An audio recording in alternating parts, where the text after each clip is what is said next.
ನಮ್ಮೆಲ್ಲರ ನೆಚ್ಚಿನ ನಾಯಕರು, ಇಡೀ 7 ಕೋಟಿ ಕನ್ನಡಿಗರ ಪ್ರೀತಿಗೆ ಪಾತ್ರರಾಗಿದ್ದಂಥ ಮಾಜಿ ಮುಖ್ಯಮಂತ್ರಿಗಳಾದ ಸನ್ಮಾನ್ಯ ಶ್ರೀ ಎಸ್ ಎನ್ ಕೃಷ್ಣರವರು ನಮ್ಮನ್ನು ಅಗಲಿ ಹೋಗಿದ್ದು ನನಗೆ ವೈಯಕ್ತಿಕವಾಗಿಯೂ ಬಹಳ ಮತ್ತು ಈ ರಾಷ್ಟ್ರದ ಜನತೆಗೆ ತುಂಬಲಾರದ ನಷ್ಟ ಆಗಿದೆ. ಮಾನ್ಯ ಎಸ್ ಎಂ ಕೃಷ್ಣರವರು ಅವ್ರ ಬಗ್ಗೆ ಎಷ್ಟು ಹೇಳಿದ್ರು ಕಡಿಮೆನೇ ಇದೆ.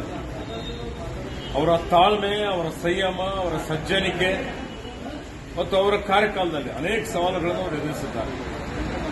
ಇವತ್ತು ಬೆಂಗಳೂರು ನಗರಕ್ಕೆ ಸಿಲಿಕಾನ್ ಸಿಟಿ ಅನ್ನುವಂಥ ಒಂದು ಖ್ಯಾತಿ ಬಂದಿದೆ ಅಂತ ಹೇಳಿದ್ರೆ ಅದಕ್ಕೆ ಕಾರಣ ಮಾನ್ಯ ಎಸ್ ಎಂ ಕೃಷ್ಣರವರು. ಇವತ್ತು ವಿಕಾಸಸೌಧ ನಿರ್ಮಾಣಕ್ಕೆ ಅವರೇ ಕಾರಣಕರ್ತರು. ಅತ್ಯಂತ ದೂರದರ್ಶಿತ್ವದ ನಾಯಕಕ್ಕೆ ಅವರು ತೋರಿಸಿಕೊಟ್ಟಂತಹ ದಾರಿಯಲ್ಲಿ ನಡೆಯಲಿಕ್ಕೆ ನಾವೆಲ್ಲರೂ ಪ್ರಾಮಾಣಿಕವಾಗಿ ಪ್ರಯತ್ನ ಮಾಡಿ ಅವರಿಗೆ ಶ್ರದ್ಧಾಂಜಲಿಯನ್ನು ಅರ್ಪಿಸುವಂತಹ ಒಂದು ಕೆಲಸ ಮಾಡಬೇಕಾಗಿದೆ. ಆ ನಿಟ್ಟಿನಲ್ಲಿ ಆ ಭಗವಂತನಲ್ಲಿ ನಾನು ಪ್ರಾರ್ಥನೆ ಮಾಡಿಕೊಳ್ತೇನೆ. ಅವರ ಆತ್ಮಕ್ಕೆ ಶಾಂತಿ ಸಿಗಲಿ ಮತ್ತು ಅವರ ಅಗಲುವಿಕೆ ತಡೆಕೊಳ್ಳಲಿಕ್ಕೆ ಅವರೆಲ್ಲ ಪರಿವಾರದವರಿಗೂ ಅವರೆಲ್ಲ ಬೆಂಬಲಿಗರಿಗೂ ಅಭಿಮಾನಿಗಳಿಗೂ ಆ ಶಕ್ತಿ ಕೊಡಲಿ ಅಂತ ಹೇಳಿ ಪ್ರಾರ್ಥಿಸಿ ಅವರಿಗೆ ನನ್ನ ಶ್ರದ್ಧಾಂಜಲಿಯನ್ನು ಅರ್ಪಿಸುತ್ತೇನೆ.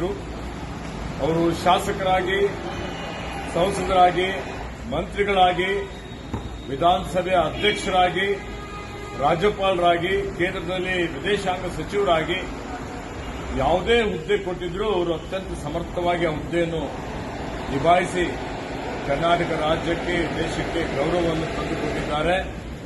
ಹೀಗಾಗಿ ಅವರು ನಮ್ಮೆಲ್ಲರಿಗೆ ಆದರ್ಶಪ್ರಾಯರಾಗಿದ್ದಾರೆ. ನಿನ್ನೆ ನಾನು ಅನುಭವ ಮಂಟಪ ಬಗ್ಗೆ ಮಾತಾಡ್ತಾ ಇದ್ದಂತಹ ಸಂದರ್ಭದಲ್ಲಿ ಅವರನ್ನು ಸ್ಮರಿಸಿದ್ದೆ. ಎಸ್ ಎಂ ಕೃಷ್ಣರವರ ಕಾರ್ಯಕಾಲದಲ್ಲಿ 2002ರಲ್ಲಿ ಬಸ್ ಕಲ್ಯಾಣ ಅಭಿವೃದ್ಧಿ ಪ್ರಾಧಿಕಾರ ರಚನೆ ಆಯಿತು ಅಂತ ಹೇಳಿ ನಿನ್ನೆನೇ ಸ್ಮರಿಸಿ ಇವತ್ತು ಅವರು ಕಣ್ಮರೆಯಾಗಿದ್ದು ಬಹಳ ಅತ್ಯಂತ ನೋವಾಗ್ತಾ ಇದೆ. ಅವರ ಅನೇಕ ಕನಸುಗಳು, ಅವರು ಇನ್ನೂ ಕರ್ನಾಟಕದ ಬಗ್ಗೆ, ರಾಷ್ಟ್ರದ ಬಗ್ಗೆ ಬಹಳಷ್ಟು ದೊಡ್ಡ ಒಂದು ದೂರದರ್ಶಿತ್ವ ಇಟ್ಕೊಂಡು ಕನಸುಗಳನ್ನು ಇಟ್ಕೊಂಡಂತವರಾಗಿದ್ದರು. ಅದನ್ನು